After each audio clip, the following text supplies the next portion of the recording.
یعنی پیغمبر صلی اللہ علیہ وسلم کا اللہ تعالیٰ نے انڈائریکٹ میں کتنے جگہ پر بولا ہے آپ کر کے. آپ کا معنی کیا ہے؟ ہمارے محمد مصطفیٰ صلی اللہ علیہ وسلم ہے. آپ ان کافروں سے کہہ دیجئے کہ اگر یہ لوگ اپنے کفر سے باز آ جاوے تو ان کے سارے گناہ جو اسلام سے پہلے ہو چکے ہیں سب معاف کر دیے جائیں گے. دیکھو ایمان لائے گا. آپ ان کافروں سے کہہ دیجئے کہ اگر یہ لوگ اپنے کفر سے باز آ جاویں گے تو ان کے سارے گناہ جو اسلام سے پہلے ہو چکے ہیں سب معاف کر دیے جائیں گے. اور اگر اپنی وہی کفر کی عادت رکھیں گے تو سنا دیجئے کفار سابقین کے حق میں ہمارا قانون نافذ ہو چکا ہے اور تم کفار عرب سے اس حد تک لڑو کہ ان میں فساد عقیدہ یعنی شرک نہ رہے اور دین خالص اللہ ہی کا ہو جائے. اللہ ہی کا ہو جائے. وقاتلوہم حتی لا تکون فتنۃ ویکون الدین کلہ للہ.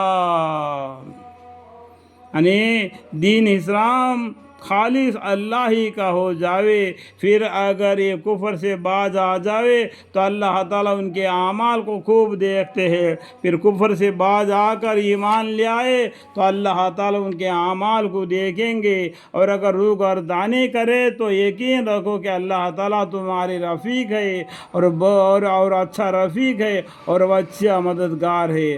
اگر یہ روگردانی کرے تو یہ لوگ روگردانی کریں گے، پیغمبر صلی اللہ علیہ وسلم کے کہنا کو نہیں مانیں گے اور روگردانی کریں گے تو یقین رکھو کہ اللہ تعالیٰ تمہارا نہیں پیغمبر صلی اللہ علیہ وسلم کا رفیق ہے اور وہاں اللہ تعالیٰ بہت اچھا رفیق ہے اور بہت اچھا مددگار ہے. نعم المولا و نعم النصیر. نعم المولا و نعم النصیر. اور اس بات کو جان لو کہ جوش کفار سے بطور غنیمت تم کو حاصل ہو تو اس کا حکم یہ ہے کہ کل کا 5واں حصہ اللہ کا اور اس کے رسول صلی اللہ علیہ وسلم کا ہے اور ایک حصہ آپ کی قرابت داروں کا ہے اور ایک حصہ یتیموں کا ہے اور ایک حصہ غریبوں کا ہے اور ایک حصہ مسافروں کا ہے.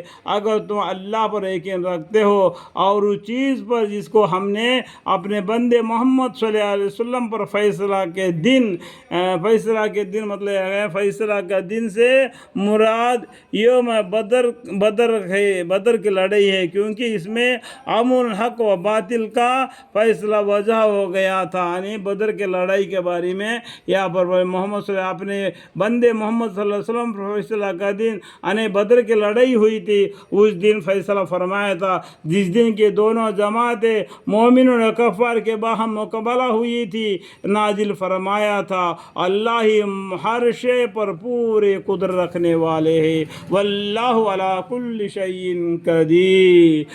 یہ وہ وقت تھا کہ جب تم اس میدان کے ادھر والے کنارے پر تھے اور لوگ یعنی کفر اس میدان کے ادھر والے کنارے پر تھے اور قافلہ قریش کا تم سے نیچے کی طرف بچھا ہوا تھا. اور اگر تم وہاں کوئی بات ٹھہراتے تو ضرور اس تقریر کے بارے میں تمہیں اختلاف ہوتا، لیکن تاکہ جو بات اللہ کو کرنا منظور تھا اس کی تکمیل کر دے، یعنی تاکہ جس کو برباد گمراہ ہونا ہے وہ نشان آئے پیچھے برباد ہو اور جس کو زندہ ہدایت یافت ہونا ہے وہ بھی نشان آئے پیچھے زندہ ہو. اور بلاشا اللہ تعالیٰ خوب سننے والے خوب جاننے والے ہیں. وہ وقت بھی قابل ذکر ہے جب اللہ تعالیٰ آپ کے خواب میں آپ کو وہ لوگ کم دکھلائے دیے اور اگر اللہ تعالیٰ آپ کو وہ لوگ زیادہ دکھا دیتے تو تمہاری ہمت ہی ہار جاتی. اس امر میں تم میں باہم نزوع اختلاف ہو جاتا، لیکن تقریر کے بارے میں اللہ تعالیٰ اس کی کم ہمتی اور اختلاف سے بچا لیا. بے شک وہ لوگوں کے بات کو خوب جانتا ہے. اللہ تعالیٰ نے خواب میں پیغمبر صلی اللہ علیہ وسلم کو کفار یعنی جو قریش دین اسلام کے خلاف ہے ان کو کم کر کے دکھلا دیا. تو مسلمانوں کو ہمت افزائی ہونے کے لیے اس وقت کو یاد کرو جب کہ اللہ تعالیٰ تم کو جب کہ تم کے مقابلہ ہوئے وہ لوگ تمہارے نظر میں کم کر کے دکھلائے رہے تھے اور اس طرح سے کہ ان کے نگاہ میں تم کو کم کر کے دکھلا رہے تھے تاکہ جو بات اللہ کو کرنا منظور تھا اس کی تکمیل کر دے. اللہ تعالیٰ کو جو کرنا تھا اس کو تکمیل کر دے. یعنی کافروں کو مسلمانوں کی تعداد کم دکھائی دے رہی اور مسلمانوں کو کافروں کی تعداد کم دکھائی دے رہی. تو آپس میں دین اسلام کے لیے اللہ کے راستے میں جو جہاد ہو گیا تو جو بات اللہ کو کرنا منظور تھا اس کی تکمیل کر دیا. 6 نمبر فائدہ لکھا ہوا ہے بازو میں 6 نمبر لکھا ہوگا وہاں پر آپ کو پڑھنے سے اس کا پیچھے دبی ہوئی معنی معلوم پڑ جائے گا. ٹھیک ہے.